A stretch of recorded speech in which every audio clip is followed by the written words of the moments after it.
السلام علیکم ورحمۃ اللہ۔ آج میں روحانی اور علمی لحاظ سے پی ٹی آئی اور عمران خان صاحب کے متعلق کچھ اہم معاملات ذکر کرنا چاہتا ہوں۔ 7 جولائی سے اور آگے تقریباً 30 جولائی کے درمیان میں پی ٹی آئی کے لیے معاملات ایسے ہو سکتے ہیں کہ کچھ بہتری آ سکتی ہے، کچھ غیبی مدد ہو سکتی ہے، لیکن اس کے لیے انہیں اپنے معاملات میں علمی پہلوؤں کو اور معلومات کے حساب سے چلنا ہوگا۔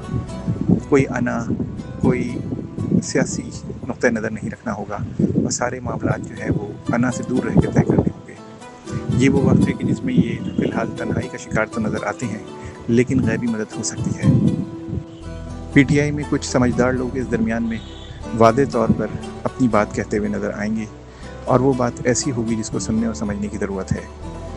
یہ شاید وہ لمحہ ہے کہ جب تھوڑی بہت غیبی مدد ہے کہ شاید یہ معاملات ان کے بہتر ہو جائیں اور یہ اس طرف آ جائیں جس طرف انہیں آنا چاہیے، یعنی بہتری کی طرف اور سیاسی لحاظ سے کامیابی کی طرف۔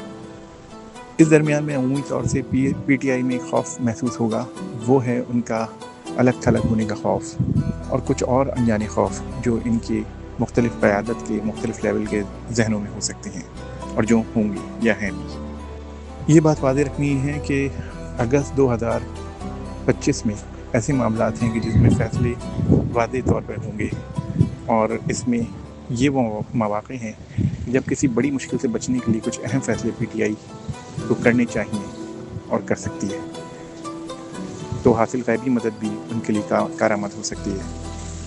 یہ بات یاد رکھنے والی ہے کہ اگست کے اختتام کے بعد سپتمبر پی ٹی آئی کے لیے کافی مشکل ہو سکتا ہے۔